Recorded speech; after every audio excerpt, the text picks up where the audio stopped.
They accused me of inviting them solely to get their money, claiming that since getting married was my choice, I should pay for it myself. This friend was upset that our officiant was able to come to our wedding and was invited, but she wasn't. Hey guys, welcome back to another episode of me reading your wedding stories, the good, the bad, the ugly, and everything in between. I've got 2 crazy stories for you today, so I feel like we should just dive right into it. Okay, first one. We invited both my parents and his parents to visit, look at venues, and help with planning and discussing the wedding. Since both sets of parents lived out of town, they traveled to join us. However, his mother arrived in a bad mood and was distant and angry the entire time. She didn't contribute a single comment while looking at venues and explored options. We tried discussing various topics to engage his parents, but when the subject of money came up, my parents offered a specific amount of financial support, and so did his parents. That was the only direct response we got from them. Later, after my parents left the room, his parents confronted me. Whoa. Okay. Just the confronted me now already is like, whoa. They accused me of inviting them solely to get their money, claiming that since getting married was my choice, I should pay for it myself. Okay. Let's pause. Why do they say it's her choice? Because she said yes to their son? I think it's a joint thing of them deciding. But I also don't see why they think they're only invited for their money. Maybe it was kind of awkward for them, maybe like a weird moment. I don't know how it was brought up, but it says the subject of money came up. So we don't know who was like, so are you guys gonna give me money for the wedding? Or if it was just like, so how are you guys gonna pay for this? And then they started talking about it. But it sounds like his parents did offer some money, so I'm kind of confused where this hostility is coming from. I calmly explained that while we had talked about the wedding budget briefly, it was only about 10 minutes out of the 2 days we spent discussing many other aspects of the wedding. Despite this, they declared that they were done with me. Okay, what? Didn't approve of me anymore and said I was rude and only cared about money. It sounds like they have maybe some issues already, maybe blossoming from something, because if they just wanted to include them, get their opinions on the venues and some other ideas from the wedding, I feel like that was nice on their part to be like, hey, we don't make these decisions without you. Could it seem like they just wanted money? Of course, yes. But that's kind of one of those things that come up, like as you're talking about things and looking at venues, okay, what's your budget? Can you afford this? What help do you need, right? And all the parents are there. That's the problem. Like I see in these videos, sometimes it's like if parents aren't included, they get very upset. So everyone's different. It's really hard to please everybody. Just in life in general, right? I cannot believe they just said they were done with her. I feel like this is like a common thing we hear, but where is her fiance in all this? Their son? Did they wait until she was alone? Because that's wrong on so many levels. If he's there, why is he not saying anything? Why is he not standing up for her saying like, no, we both wanted to get married. You don't have to give us money. We brought you out here because we care about your opinion. We care about you as being our parents or as being involved. Fast forward, after they cut ties with us for a while, we continued planning our wedding entirely with our own funds.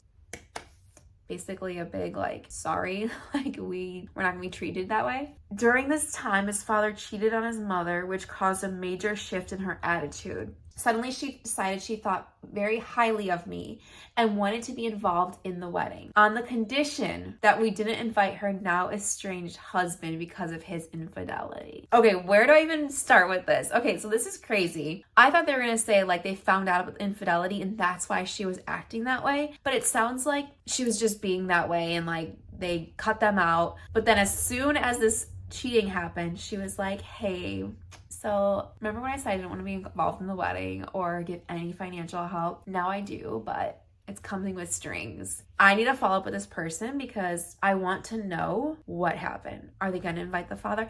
Well, that's terrible that he did that. It's still her fiance's father, right? So to not have him come because the wife is now mad, it's messy. It's very messy, but I can't see the fiance not inviting him anymore.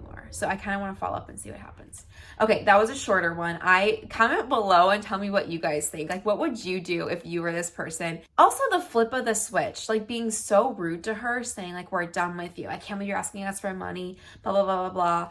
And then hey, I'm back.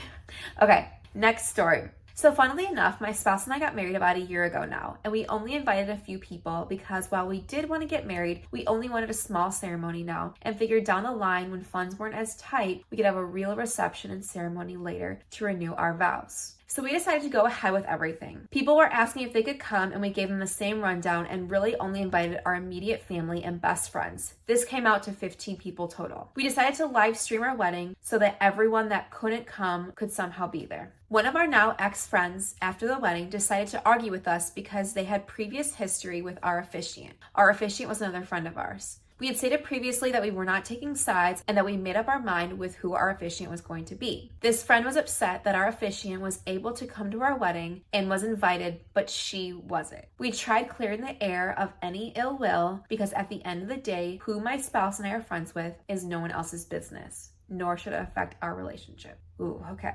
Not too long after, her and a few others that we were close with blocked us. There's a lot more detail and history to the story, but feel free to reach out if you need more insight than what is described here. I think I need more. I'm a little confused, and this is my first reaction, so people don't get mad at me in the comments, because I know you guys do sometimes. But if you're getting married and you're having a small wedding, which is your prerogative, you should absolutely do that. If you are choosing someone to come and then someone not to come, you are picking sides. I don't know, that's my first instinct. So if I had two friends that were maybe like dating each other at some point and then we decided to have a small wedding and I only invited one of them, you're choosing that person over them. However, I get that you want a certain person to be your officiant. Like maybe they've done it before, they're a great speaker, they know you guys better, then that's great. But I feel like then that should be celebrated that you chose that person. Now, to get mad at someone and block someone for not being invited to your very micro wedding, like I don't feel like they probably were that good of a friend to begin with if they're going to block you over that. Are there some friends where like if I wasn't invited to their wedding, would I be like a little hurt? I'd be like, oh, okay. But I've had friends that ended up choosing micro weddings and it was just family and I wasn't invited and I wasn't like taking it personally because everyone does their own thing. I can't make someone else's wedding day about me. To then block someone though and have other friends block someone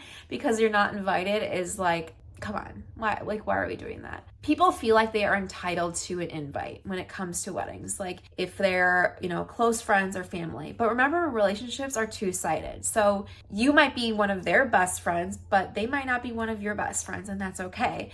So I just think it's really important to just like stick true to who you want there, because it sounds like someone that's going to act like that maybe shouldn't have come in the first place or been invited. So maybe deep down you knew what you were doing. All right, guys, that's all I have for this week. In case you haven't downloaded it yet, please check out my new podcast, Here Comes the Drama. I've had so much fun. We've now shared like 3 or 4 episodes. I've lost track, but they've been so much fun to create. They're very similar style to this, but added stuff. So I have other guests on. We do hot takes. We do some confessions. And the guest that comes on the show usually shares some kind of crazy wedding story that they've seen or heard or what have you. So it's a lot of fun to kind of banter back and forth with them. And I'm excited for you guys to hear even more that's coming out. That's all I got for this week. If you guys want to sign up for my newsletter, the link is below.